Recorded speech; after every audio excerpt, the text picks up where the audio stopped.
y que podría también como expresarse esto último del voto para las personas que estaban indecisas como un rechazo, como una expresión de hartazgo a la manera tradicional de hacer política en el país. ¿Podríamos interpretarlo de esa manera? A ver, reiterando el saludo a toda la audiencia de 99, un gran abrazo a Eduardo Mendoza, su director Ujú. y mentor de muchos los analistas de este país que empezamos en estos micrófonos fajándonos y fogueándonos. Un agradecimiento a Correcto. Wendy y a todo el panel.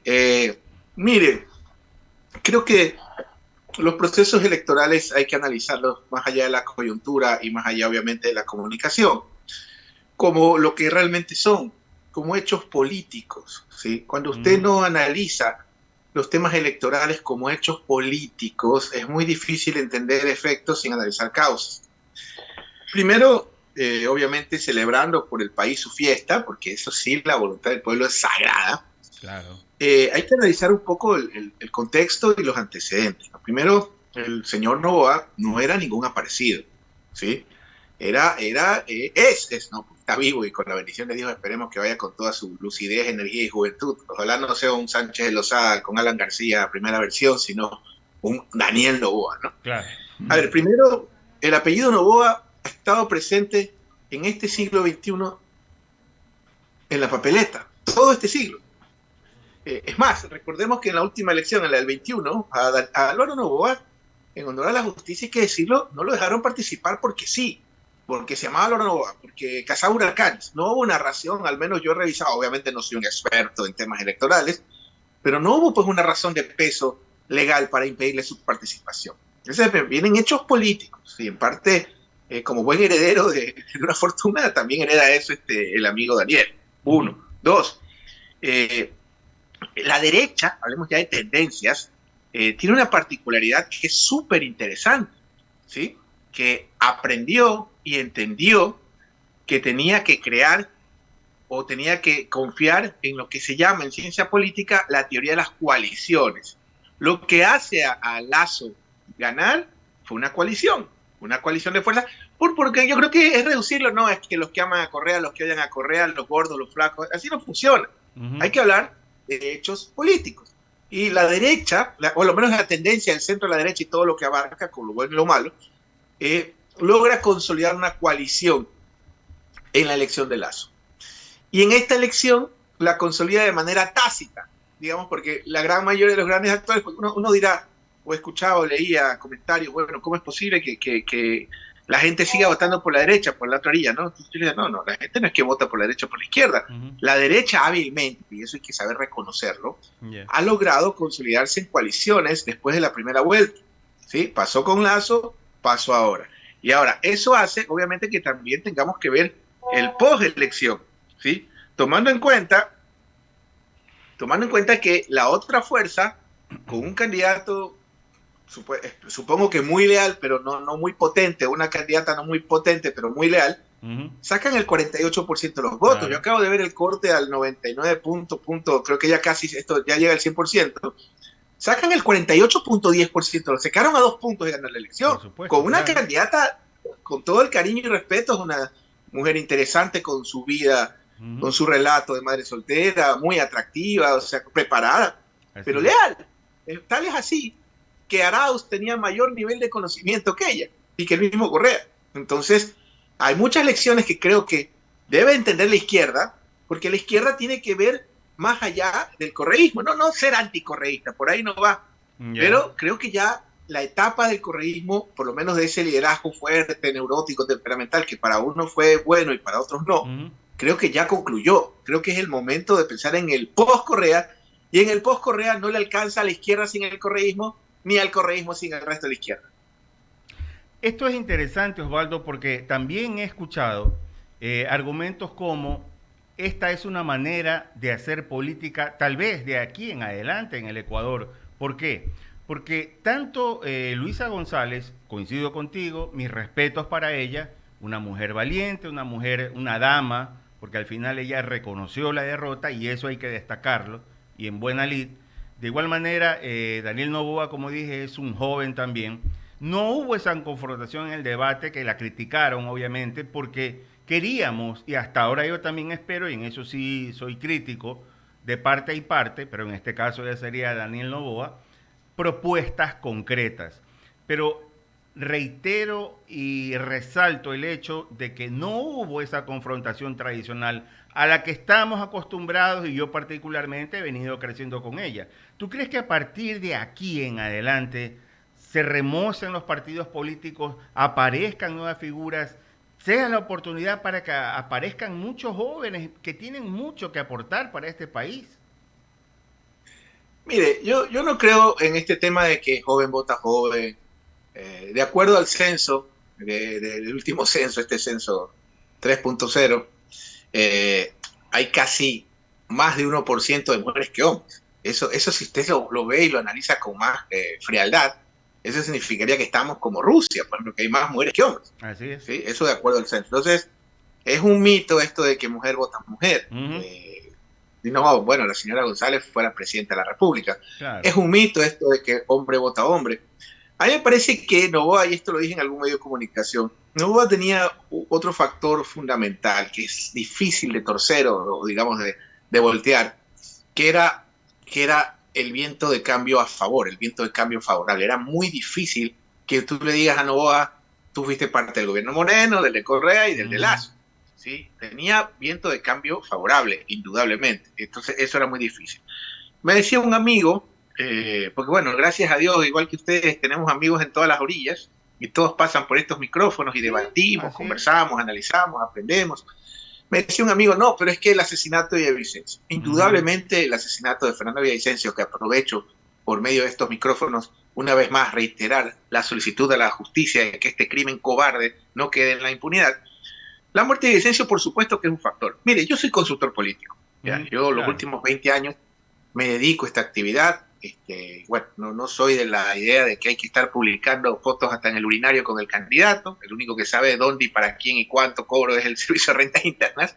Pero algo que creo que es importante entender y analizar es la importancia que tienen los procesos electorales y que tienen los contenidos que hay dentro de estos procesos electorales. ¿Y por qué le digo esto?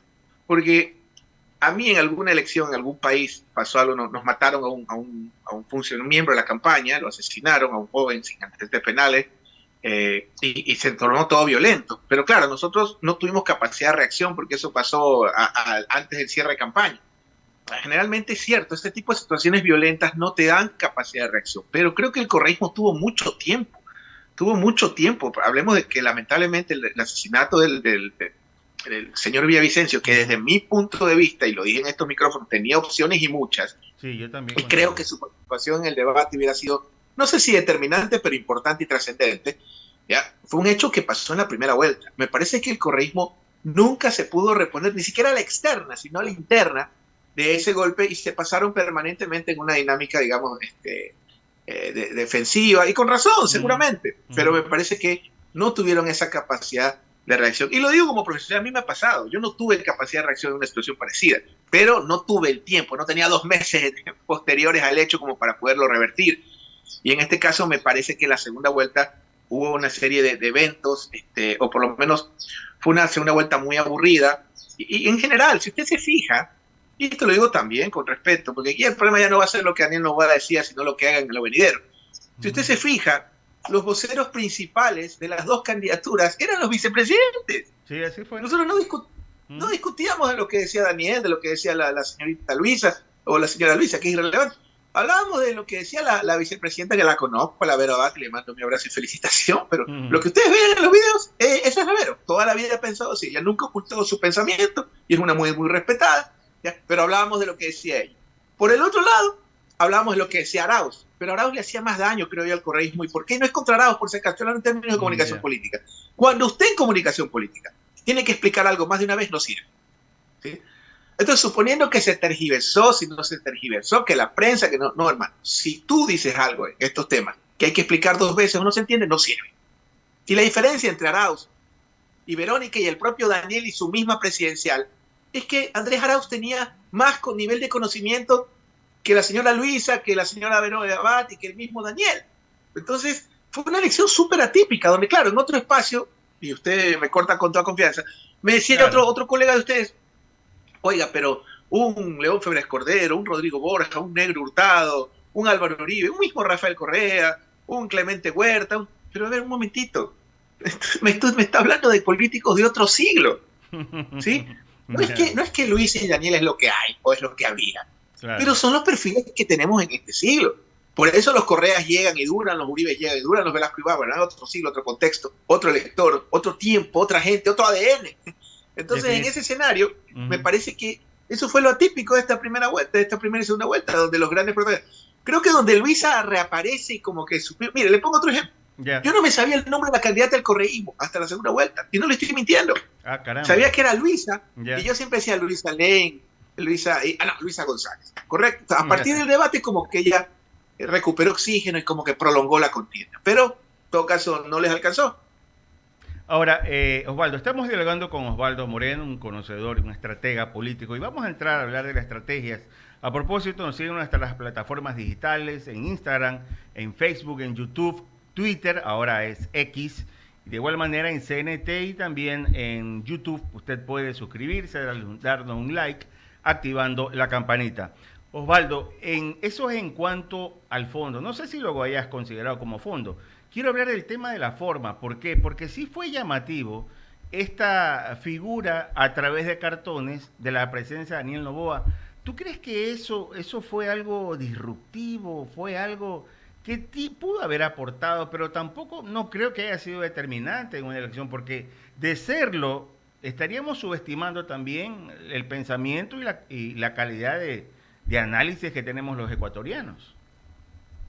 Yo creo que fue una medida publicitaria muy sana, amena y sobre todo familiar, porque, digamos, a ver, Daniel Noboa no es pues un político cálido, carismático, Así es. no es un tipo que llegue, creo que los guardaespaldas son más carismáticos que él, es decir, no es un tipo que... Y lo digo con respeto, porque insisto, aquí ya no importa si son simpáticos, sonrientes, si hablan mucho, hablan poco, aquí lo Mm, importante va a ser lo que hacen, mi querido sí, amigo. señor, así es. Pero si usted se fija, me pareció una medida publicitaria familiar sobre todo, y que se me vino a la cabeza algo, tal vez no sé, voy a irme mucho más allá y a la final, si algún publicista o quien lo hizo va a decir, nos descubrieron, a mí me parece que hubo una carga semiótica muy potente. Y ¿Ya? para quienes no saben qué es la semiología, que es importante en estos temas políticos, porque Ujú. el político, siempre le digo a mis clientes, el político que aprende a cabalgar o a manejar los símbolos es invencible. El cartón es un símbolo en el pueblo. Acuérdese en los niños, ping-pong es un muñeco de cartón, me explico. El cartón tiene mucho de lo cotidiano, mucho del, digamos, de la gente, del pueblo, Ujú. de nuestro día a día. O sea, un muñeco de cartón no necesariamente es un muñeco, digamos, es como la muñeca de trapo, pero los niños, siempre toda la vida. No es lo mismo que algo, digamos, algo que sea así banal. Al menos yo lo veo así. Ujú. Pero también con una situación política de la cual jugó con la coyuntura. Recordemos cuando sale el señor Zurita y sale la esposa de Fernando Villavicencio Ujú. a acusarlos directamente en segunda vuelta, como que reviven ese espacio, ese capítulo de la historia, y el correísmo, que desde mi punto de vista, sin ningún tipo de comunicado formal de la fiscalía, se adelanta y comienza a entrar en una dinámica aclaratoria, defensiva, cuando yo creo que ese era el momento de esperar con prudencia lo que decía la fiscalía, y eso hubiera quedado un tuit de Zurita que nadie le hubiera parado bola o no hubiera tenido mayor trascendencia más allá del anticorreísmo radical, que ya lo conocemos. Entonces me parece que el correísmo tuvo digamos, esa desatención, y obviamente la campaña, no sé si fue planificado o no, pero hubo una coyuntura que jugó, sumado a que me pareció algo bastante, como le digo, sano, familiar, Ujú. y de hacerlo cercano, porque es un candidato Claro. bastante complicado. Yo creo que escuché el discurso de agradecimiento, me recordó a mi sobrino de quinto curso cuando agradeció fue el electo vocal del curso. Entonces, Ujú. son cosas que hay y no lo estoy criticando por si acaso, porque los analistas, Ujú. los politólogos más, porque yo siempre digo con cariño y respeto y sin arrogancia, si nos pidieran credenciales a los analistas políticos de este país, 3 personas diríamos las entrevistas, nomás, pues si nos pidieran credenciales académicas de política. Pero en todo caso, yo creo que, insisto, ese es el perfil de político de hoy. No Ujú. como decía algún analista en otro medio en algún momento escuchaba que epítetos hacia los candidatos. No, por ahí no va. Pero yo creo que ese es el candidato, ese es Daniel Noboa, y le alcanzó y ganó, con todo este conglomerado de una tradición de un siglo. de una familia que viene persiguiendo llegar al poder, Claro. que indirectamente lo logró con Brófero Cordero en su momento, pero ahora lo hacen de primera mano. Lo hizo, digamos que el sacrificio de su padre, digamos que ha sido redimido en esta elección. Y ahora, ojalá en el gobierno, porque yo siempre digo, Moreno fue un terremoto de 6 grados, Lazo fue uno de 8, ojalá lo que se venga no sea un cataclismo y nos Dios tape la mío. boca. No, que no sea así. Y finalmente, Osvaldo, con esto concluyo también. Gracias de antemano también por aceptar siempre este diálogo. Centennials y Millennials fueron definitivos. Ellos fueron los que finalmente le pusieron, como se dice, la cereza al pastel. A ver, esto me lo explicó no, Jaime Durán, perdón, Santiago Nieto, alguna vez Ya, conversaba ok. con Santiago, Ujú. porque había digamos, de lo que más preguntan, su pregunta es la que más suelen hacer los clientes o los políticos, ¿no? Ya, ok.